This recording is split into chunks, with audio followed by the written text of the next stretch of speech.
Hai guys, kembali lagi bersama saya Patricia Lili. Pada video kali ini, saya akan membahas tentang analisis sistem informasi yang ada di sekitar saya. Simak terus videonya ya guys. Analisis sistem informasi. Yang pertama, e-learning. Latar belakang dibuatnya e-learning.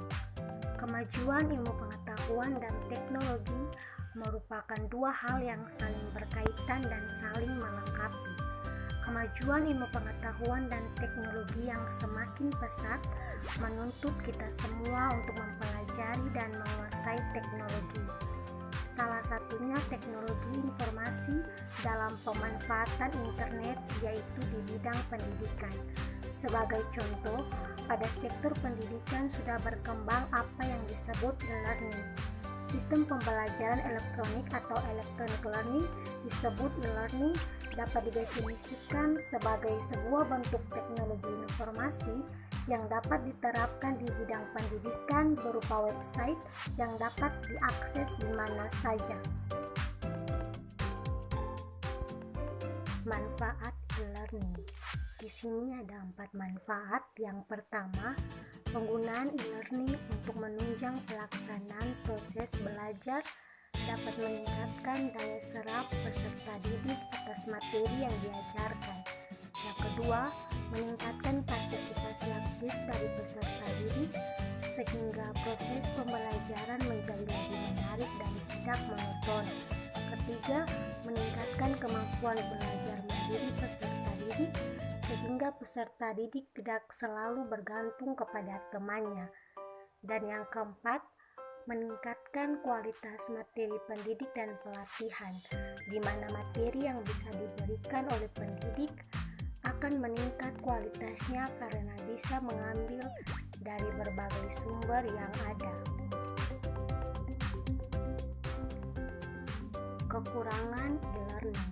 Yang pertama, interaksi secara langsung antara pengajar dan peserta didik akan berkurang. Kedua, proses pembelajaran cenderung ke arah pelatihan daripada pendidikan. Ketiga, akan mengabaikan aspek akademik atau sosial dan sebaliknya dapat mendorong aspek komersial. Keempat, dan peserta didik yang tidak memiliki motivasi belajar yang tinggi akan mengalami kegagalan.